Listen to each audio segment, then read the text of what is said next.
আজকে আমি যে বিষয়টি নিয়ে কথা বলবো সেটি হচ্ছে যে সহবাসের সময় দীর্ঘ করার জন্য কি খাবারের কোনো ভূমিকা আছে নাকি, অথবা পাশাপাশি কি করলে এই বিষয়টি অনেকের কাছে একটু দীর্ঘস্থায়ী হবে বা সময়টা আসলে হচ্ছে একটু দীর্ঘ করা যাবে, সে বিষয়টি নিয়ে একটু কথা বলার চেষ্টা করব।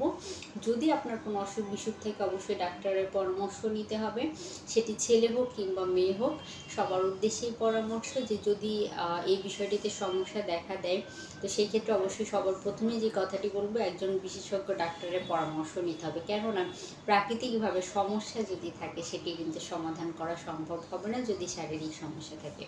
পরবর্তীতে খাবারের কথা বলতে গেলে ছেলেদের ক্ষেত্রে যে গাইডলাইনগুলো, মেয়েদের ক্ষেত্রেও মোটামুটি একই গাইডলাইনগুলোই আমরা বলে থাকি। কেননা দেখা যায় যে খাবারের যে বিষয়গুলো, হরমোনাল যে বিষয়গুলো আছে, সেই বিষয়গুলো কিন্তু মোটামুটি একই খাবারই আমাদের হরমোনাল ব্যালেন্স, মানে আমাদের হরমোনাল যে ইমব্যালেন্সগুলো শরীরে থাকে সেগুলো ব্যালেন্স করতে সাহায্য করে। ছেলেদের জন্য এই পুরো বিষয়টি যে মনিটরিং করে থাকে বা নিয়ন্ত্রণ করে থাকে সেটি হচ্ছে টেস্টোস্টেরন। তো সেক্ষেত্রে টেস্টোস্টেরন হরমোন বৃদ্ধি করে এই জাতীয় যে সকল খাবার আছে সেই সকল খাবারগুলো খাদ্য তালিকায় রাখার চেষ্টা করবেন। আর পাশাপাশি মেয়েদের ক্ষেত্রেও দেখা যায় অনেকের ক্ষেত্রে অনীহা দেখা দেয় বা অনেকে লজ্জার বশে এই বিষয়গুলো আসলে এক্সপোজ করতে চান না।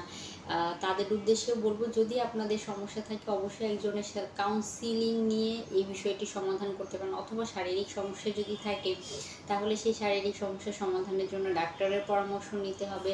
খাবারের কথা বলতে গেলে, যে খাবার এমন না যে খাবার খেলেই আপনার এটা সমাধান করে দিবে, কিন্তু আপনি যদি একটা হেলদি লাইফস্টাইল মেনটেন করেন, সুষম পুষ্টিকর খাবার, carbohydrate, protein, fat, vitamin, minerals, water আপনার দেহের জন্য যতটুকু প্রয়োজন সেই খাবারগুলো পর্যাপ্ত পরিমাণে গ্রহণ করেন, তাহলে কিন্তু দেখা যাবে যে আপনি আপনার জনজীবনটাকে অনেক উপভোগ্যময় করে তুলতে পারেন।